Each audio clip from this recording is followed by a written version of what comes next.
साजिशें भी होती हैं। मैं इस बात से इनकार नहीं करता, साजिशें भी होती हैं, पैसा खाकर भी साजिशें होती हैं और अयोग्य व्यक्तियों को भी आगे बढ़ा दिया जाता है। नमस्कार, स्वागत है आप सभी का हिंदुस्तान 24 पर और मैं आप सबके साथ विपिन चौधरी। सचिन तेंदुलकर और विनोद कांबली का एक वीडियो इन दिनों सोशल मीडिया पर खूब वायरल हो रहा है, जिसमें सचिन तेंदुलकर विनोद कांबली से अपना हाथ छुड़ाते हुए दिख रहे हैं और इसको लेकर सचिन तेंदुलकर को ट्रोल किया जा रहा है। अब इसके पीछे आखिर वजह क्या है, लोगों की क्या सोच है, क्या कांबली के हालातों के पीछे लोग सचिन तेंदुलकर को जिम्मेदार मान रहे हैं? आज बातचीत करने के लिए हमारे साथ महंत आनंद स्वामी जी मौजूद हैं। महाराज जी, बहुत बहुत स्वागत है आपका हिंदुस्तान 24 पर। आपका भी मंदिर में बहुत स्वागत है प्रियवर। महाराज जी, सचिन तेंदुलकर और विनोद कांबली का एक वीडियो सोशल मीडिया पर खूब वायरल हो रहा है, जिसमें सचिन तेंदुलकर विनोद कांबली से अपना हाथ छुड़ाते हुए दिखाई दे रहे हैं। तो लोग सचिन तेंदुलकर को ट्रोल कर रहे हैं। तो क्या विनोद कांबली के हालातों के पीछे, जिस तरीके के हालात आज विनोद कांबली के हैं, उनके पीछे सचिन तेंदुलकर हैं? अगर एक विद्यालय में कोई बच्चा है, अच्छे से पढ़ रहा है और उसने विद्यालय को टॉप किया है, कॉलेज को टॉप किया है, हो सकता है कि वो जिंदगी में फेल हो जाए, जिंदगी में कामयाबी की तरफ न जाए। वो लड़का जो दूसरे या तीसरे स्थान पर था, हो सकता है कि वो बहुत ऊंचाई पर चला जाए। ऐसा क्यों हुआ? भले ही वह पढ़ाई लिखाई में बहुत आगे था, लेकिन दूसरी चीजों में हो सकता है कि वो दूसरे तीसरे स्थान पर रहने वाला जो लड़का था या लड़की थी, वह बहुत आगे हो। जिंदगी में कामयाबी के लिए केवल आपका उस क्षेत्र में, जिस क्षेत्र में आप आगे बढ़ रहे हैं, उसमें विशेष ज्ञान महत्व नहीं रखता है, लेकिन आपकी शालीनता, आपकी सभ्यता, आपका कितना आप फोकस्ड हैं अपने काम के प्रति, वो चीजें, लगन, बहुत सारी ऐसी चीजें हैं जो कि आपको ऊंचाई तक लेकर के जाती हैं। अब मैं बात पर आ जाता हूं विनोद कांबली और सचिन तेंदुलकर की। यद्यपि मैं क्रिकेट के बारे में विशेषज्ञ नहीं हूं, लेकिन फिर भी क्रिकेट पसंद है, देख लेता हूं। जब भी वर्ल्ड कप वगैरह के मैच होते हैं या कोई इस तरह के मैच होते हैं, बड़े मैच हो, देख लेता हूं। लेकिन मैं एक और भी बात आपको बता देता हूं, जब जिंदगी में कामयाबी की बात आती है तो मैं चीजों को बारीकी से जरूर देखता हूं। अगर आप सचिन तेंदुलकर का जीवन देखेंगे तो जेंटलमैन क्रिकेट के बारे में अगर बात करेंगे, क्रिकेट के जेंटलमैन के बारे में यदि आप बात करेंगे, तो वहां पर सचिन का एक नाम आता है। एक वो खिलाड़ी जो कि आउट होने के बाद में इस बात का इंतजार नहीं करता था कि अंपायर मुझे कहेगा कि आप आउट हो गए हैं, बल्ला छोड़ करके चल देता था। वो खिलाड़ी यदि उसको कोई अपशब्द बोलता था तो वह उसके साथ लड़ता नहीं था, अपने काम पर ध्यान देता था और अपने काम से जवाब देता था। वो खिलाड़ी जिसकी सभ्यता के चर्चे चारों ओर हैं। दूसरी तरफ विनोद कांबली, वो खिलाड़ी जो खेलता तो अच्छा था, लेकिन बहुत बड़ा लड़कीबाज था, बहुत बड़ा अय्यास था, हजार प्रकार की उसके चरित्र के अंदर कमियां थी। वो आदमी और सचिन, वो दोनों एक जैसे कैसे हो सकते हैं? सचिन ने, अगर हो सकता है एक समय में वो विनोद कांबली से पीछे भी था, सचिन ने अपने क्रिकेट की तरफ ध्यान दिया और लगातार उस क्रिकेट को ही अपना उद्देश्य मानकर पवित्रता के साथ में, पवित्र मन से उसमें लगा रहा और अपने खेल में, अपने खेलने की शैली में इजाफा करता रहा, उसमें वृद्धि करता रहा, आगे बढ़ता रहा। और निश्चित रूप से एक समय में सचिन जैसा कोई नहीं था और वो क्रिकेट का भगवान के रूप में उसको कहा जाता है, भारत रत्न के रूप में उसको जाना जाता है।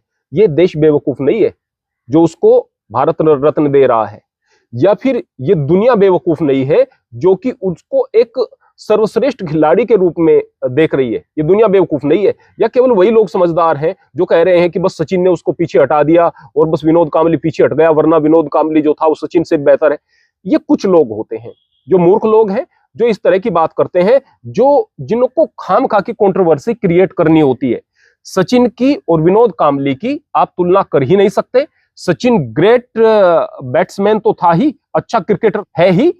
अब अगर बात करें, वह एक बेहतरीन इंसान है, उसके चरित्र में शालीनता है। अब मैं फिर एक बात कहूंगा, अगर आप हैं, आप किसी व्यक्ति से दूर रहना चाहते हैं, क्यों रहना चाहते हैं? आप उसकी आदतों को पसंद नहीं करते, आप उसके व्यवहार को पसंद नहीं करते, अगर वो अपनी बुरी आदतों के कारण कहीं पर गर्त में चला गया है, आप फिर भी उसके पास नहीं जाना चाहते या उससे बहुत संबंध नहीं रखना चाहते, तो इसमें क्या आपकी स्वतंत्रता नहीं है?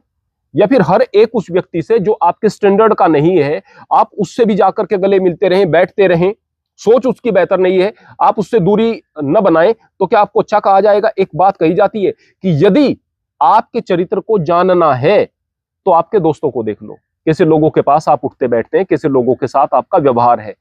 आप स्पष्ट रूप से, निष्पक्ष रूप से एक बार विनोद कांबली के जीवन चरित्र को देखो, उसके चरित्र को देखो, और फिर सचिन को देखो, आपको अंतर स्पष्ट रूप से नजर आ जाएगा। दूसरी बात, कई बार अगर हमें किसी मजबूरी के तहत किसी दूसरे स्थान पर जाकर बैठना हो और हमें हाथ मिलाया और फिर छोड़ करके चलना पड़ रहा हो, किसी कारणवश मन में भाव कुछ और थे या जल्दबाजी कोई के कारण स्थिति कुछ और थी, देख किसी और तरीके से रहे हैं, उस वीडियो को देख करके या फोटो को देख करके आप उस व्यक्ति के चरित्र का अंदाजा लगा सकते हैं क्या? सचिन महान खिलाड़ी है, एक बेहतरीन इंसान है, बावजूद उसके अगर आप उसमें कुछ कमियां देख रहे हैं तो ये आपके चरित्र की और आपकी सोच की छोटापन है, आपके सोच की कमी है। वो इस देश के लिए गौरव है और इस देश के लिए गौरव रहेंगे, इस बात में कोई शक नहीं है। विनोद कांबली एक बेहतरीन क्रिकेटर थे, अगर वो अपने चरित्र को और अपनी आदतों को संभाल करके रखते तो उनका ये हश्र नहीं होता, उनकी गणना भी बहुत बड़े खिलाड़ियों में होती। कुछ लोग ये भी कहते हैं कि सचिन तेंदुलकर को ज्यादा मौके मिले और विनोद कांबली को इतने मौके नहीं मिल पाए। अगर विनोद कांबली को भी इतने मौके मिलते तो वो भी सचिन जैसा कामयाब प्लेयर होता। मौका मिलने के पीछे आदमी ये नहीं देखता कि ये मौके मिल क्यों रहे हैं, मौका मिलने के पीछे ये भी तो नहीं देखता। हम कई बार ये देखते हैं कि ये जो माँ बाप है ना, ये इस बेटे को ज्यादा प्रेम कर रहे हैं, इसको नहीं कर रहे हैं। अरे वो माँ बाप है, उस माँ ने जन्म दिया है उस बेटे को, और जन्म देते हुए उसने जो प्रसव पीड़ा सहन की है ना, उस माँ को पता है। आप ऐसे ही देख करके बाहर से कह रहे हैं कि इस बेटे का मोह नहीं है, दूसरे बेटे से प्रेम कर रही है। अरे जीवन दांव पर लगाकर उसको जन्म दिया था, तू उसके साथ न्याय की बात कर रहा है। उसकी माँ रातों जागी थी उसको पालने में, बच्चे को सूखे में सुलाने के लिए, खुद वो गीले में सोई है, पूरी पूरी रात जाग करके उस बेटे का पालन पोषण किया है, जिसको कह रहे हैं कि इससे प्रेम नहीं करता। उसके सुख दुख में हर वक्त वह तड़पी है, वो माँ बाप तड़पे हैं। आज अगर दूसरे बेटे के प्रति झुकाव है, आपको उनके घर की गहराई का पता नहीं है कि उसके पीछे क्या कारण है। जिस बेटे के प्रति झुकाव है ना, हो सकता है उस बेटे में कुछ ऐसे गुण हो जो उस बेटे में नहीं है, जिसकी तरफ झुकाव नहीं है। ऐसा हो सकता है, मैं नहीं कहूंगा कि ऐसा होता है, ऐसा हो सकता है, और यह सोचना चाहिए। आदमी को अपनी कमियां दिखाई नहीं देती, ये बात अलग है। सचिन के अंदर मैं कहूंगा चारित्रिक गुण बहुत ज्यादा थे, वह चीजों को गंभीरता से लेता था, वह अनुशासित बहुत ज्यादा था, व्यवहार भी बहुत अच्छा था। तो जाहिर सी बात है, अगर आपके अंदर 10 गुण हैं तो आपको मौके ज्यादा मिलेंगे। और जब आपके अंदर दुर्गुण तो इतने हैं जिसकी वजह से आपको सहन नहीं किया जा रहा, लेकिन केवल इसलिए कि आप खिलाड़ी अच्छे हैं, आपको साथ में लेकर चलना पड़ रहा है और चल रहे हैं, और जब दिखाई देगा कि भाई खेल में भी कुछ कमी रह गई तो आपको तुरंत हटा दिया जाएगा, है ना। तो मौका मिलने के लिए आपको कुछ चीजों की और की भी आवश्यकता है, और वो जो दूसरी चीजें हैं वह योग्यता हमें अपने अंदर विकसित करनी चाहिए। हाँ, साजिशें भी होती हैं, मैं इस बात से इनकार नहीं करता, साजिशें भी होती हैं, पैसा खाकर भी साजिशें होती हैं, और अयोग्य व्यक्तियों को भी आगे बढ़ा दिया जाता है। लेकिन जो सचिन को जानते हैं तो वो इस बात को नहीं कह सकते कि सचिन के अंदर योग्यता की कमी थी और उनके अयोग्यता के चलते भी उसको मौका दिया गया, ऐसा नहीं कहा जा सकता। यहाँ ये बात लागू नहीं होती है। रमाकांत आचरेकर का भी ये कहना था कि विनोद कांबली सचिन तेंदुलकर से ज्यादा टैलेंटेड हैं। रमाकांत आचरेकर सचिन तेंदुलकर और विनोद कांबली दोनों के ही गुरु थे। सबसे पहले मैंने यह भी बात आपको बताई थी, हमारे इंटरव्यू के शुरुआत में ही हमने यह बात आपको बताई थी कि हो सकता है कि बहुत अच्छा जो क्लास में टॉपर बंदा होता है वह पीछे रह जाए, और जो सेकंड और थर्ड स्थान पर है वह आगे बढ़ जाए। आगे बढ़ने के लिए 10 गुणों की आवश्यकता है। यहाँ पर रमाकांत आचरेकर जो हैं वो क्रिकेट को देख रहे हैं, और क्रिकेट कांबली का बेहतर हो सकता है। ऐसा नहीं है कि हाँ कांबली का क्रिकेट बेहतर नहीं था, कांबली का बेहतर हो सकता है। मैं बात कर रहा हूं 10 गुणों की, और मैं केवल यहां पर सचिन की बात नहीं कर रहा हूं, मैं बात कर रहा हूं सभी युवाओं से। मैं ये बात बताना चाहता हूं, कल आप देख रहे हैं कि अतीत कैसा था। विनोद कांबली का एक अच्छा स्टार था, भविष्य का सितारा नजर आ रहा था, कहां चला गया? मिट्टी में मिल गया। अगर उससे थोड़ा सा पीछे भी था सचिन, उससे थोड़ा सा पीछे भी था, आज कहां है? क्रिकेट का भगवान बना हुआ बैठा है। आज उसको भारत रत्न प्राप्त है, कितना बड़ा सम्मान प्राप्त है, और पूरी दुनिया उसे सम्मान की नजर से देखती है। कारण क्या है कि भाई मैं अपने युवाओं को भी यह संदेश देना चाहता हूं, मेरे प्यारे बच्चों, प्यारे युवाओं, अपने व्यवहार में शालीनता लेकर के आओ, अपने अंदर से वासना को हटा दो, अपने फोकस को इतना बेहतर बना दो। मैं कहूंगा ये जो सूरज है ना, सूरज की धूप जो है हम पर पड़ रही है, हम उस धूप को आनंद ले रहे हैं उस धूप का, क्योंकि सर्दी का मौसम है। लेकिन अगर इसको लेंस से गुजारेंगे एक, तो किसी एक स्थान पर इसकी कुछ किरणें इकट्ठा होकर के आग लगा देंगी, बर्दाश्त नहीं होगी। वही धूप है जो पूरे शरीर पर पड़ रही है।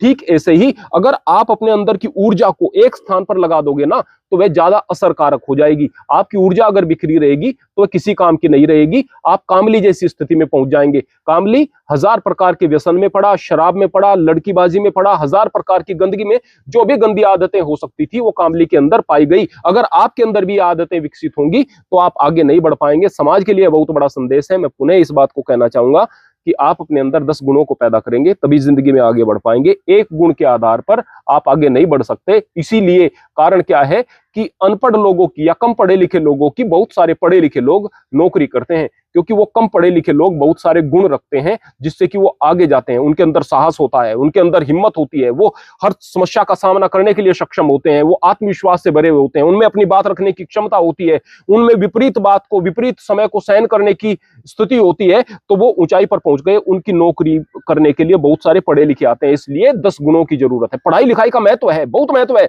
लेकिन इन 10 गुणों को यदि अपने अंदर पैदा नहीं करोगे तो बर्बाद हो जाओगे।